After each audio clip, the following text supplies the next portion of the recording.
உதிரி பூக்கள் அத்தியாயம் 4. பெங்களூரில் இருந்து எனக்காக என்னென்ன வாங்கிட்டு வந்திருக்கேங்க டேடி? கேட்டபடியே பச்சை நிற வெல்வெட் கம்பளம் விரிக்கப்பட்டிருந்த மாடிப்படிகளில் குதித்து குதித்து கீழே ஹாலுக்கு வந்தாள் அஞ்சலி. ஒரு கூட நிறைய ஊட்டி ரோஸ் வாங்கினதற்குமா? புன்னகைத்தார் பரந்தாமன். தலையை சாத்து கண்களை அகலமாய் விரித்தாள். நான் ஒன்று கேட்பேன், வாங்கி தருவீங்களா டேடி? ஓ, தாராளமா.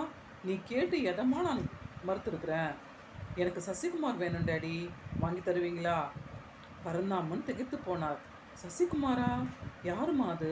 நிமிர்ந்து அமர்ந்தார். இந்த உலகத்தில் என் மனசு திருடின நான் உயிருக்கு உயிராக நேசிக்கிற ஜீவன் டேடி. அஞ்சலி நாவினால் உதடுகளை ஈரமாக்கி கொண்டு நிறுத்தி நிதானமாய் பரந்தாமனிடம் தனக்கும் சசிகுமாருக்கும் இடையே இருக்கிற காதலை பற்றி சொல்லத் தொடங்கினாள். ஆஃபீஸ்.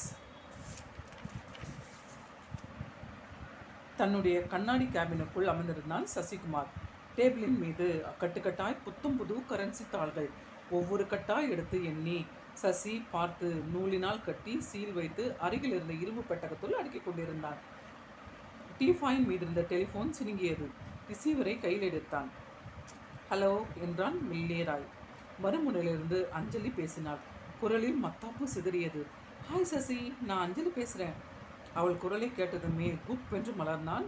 உடம்பிலும் இருக்கும் அத்தனை நரம்புகளிலும் குறுகுருவென்று இருந்தது. அஞ்சலி, சொல்லு, என்ன விஷயம் என்றான் பரபரப்பாய்.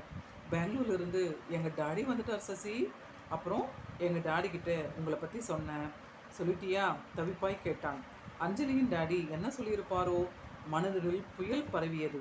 பேசுவதற்கு வார்த்தைகளே வராமல் மௌனமாய் ரிசீவரை பிடித்திருந்தான். என்ன சசி, மௌனம் ஆயிட்டீங்க? பயமாக இருக்கா?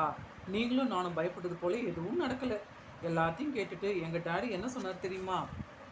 உன் மனசை கொள்ளையடிச்ச திருடனை நான் பார்க்கணும், கையோடு கூட்டி வந்து இன்றைக்கே என் முன்னால் நிறுத்து அப்படின்னு சொல்லிட்டாரு. எனக்கு ஒன்றுமே புரியல சசி. உடம்புல ரெக்கமுழிச்சு ஆகாயத்தில் பறக்கிற மாதிரி தோணுது. I am very happy Sasi. Anjali, நீ சொல்கிறதெல்லாம் நிஜமா? என்னால் நம்பவே முடியல. சசிகுமார் பேசியது அவளுடைய காதில் விழுந்ததோ இது தெரியவில்லை. மனம் முழுவதும் சந்தோஷ மழையில் நனைந்து தத்தளிக்க அவள் பாட்டுக்கு பேசிக்கொண்டே போனாள். சசி அஞ்சலியின் அப்பாவை சந்தித்தாரா? அடுத்த அத்தியாயத்தில் சந்திப்போம் ஃப்ரெண்ட்ஸ். Bye friends.